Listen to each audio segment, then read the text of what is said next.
Good evening, everyone. How's everybody feeling tonight? It's great to see you all out to support a positive cause. As he said before, I'm Mama Blue. I'm a local spoken word artist and a visual artist, in addition to being a mama several times over. I'm going to be your MC for this evening, and without further ado, I think I'm going to go ahead and introduce the first act that we're going to have tonight. You all should be very pleased. I'm very pleased to announce that tonight we're going to have a couple of brothers who are actually brothers, biologically speaking. Their names are Kat and Jai, and they belong to a group called Bits and Pieces.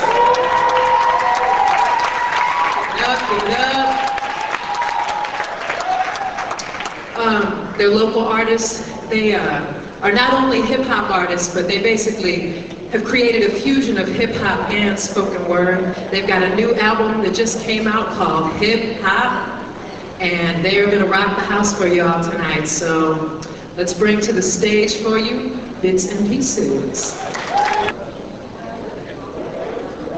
This particular event is it's about community activism and the Black community. This piece that I'm going to do is kind of in the same vein.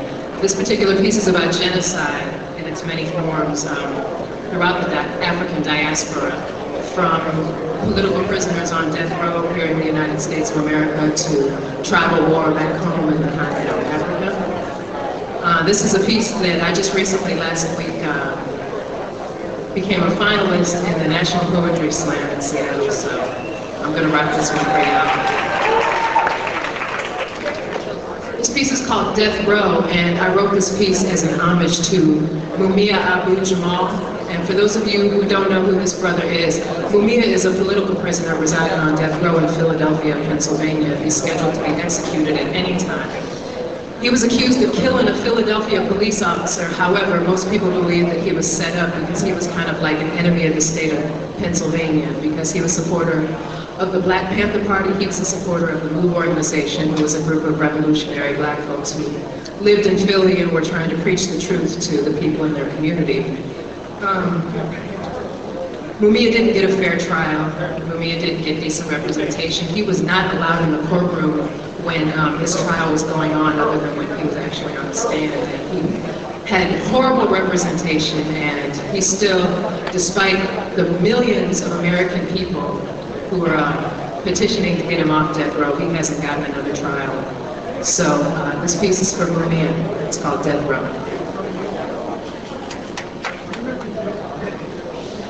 They got your life but can't take your soul. Pray for tomorrow, there's no life on death row.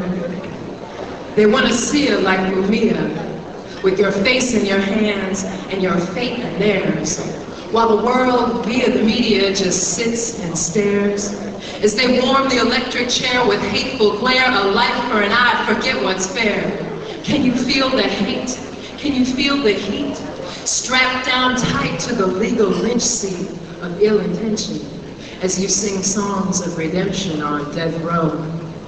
Death row is in rows and rows of African cargo shackled on ship-filled slave ships, sharing the tragic triangle trip to the land of blood-stained whip and big money grip.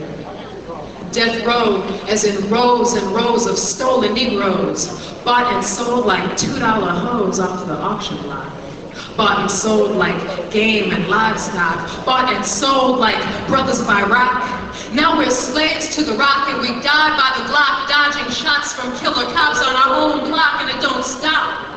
And it just don't stop, because urban tragedies mean more money for corporate prison facilities and more elegies for half-dead homies dying to live and living to die on death row. Death row as in Rhodesia, colonized by the uncivilized, resources re-rationalized, minerals monopolized.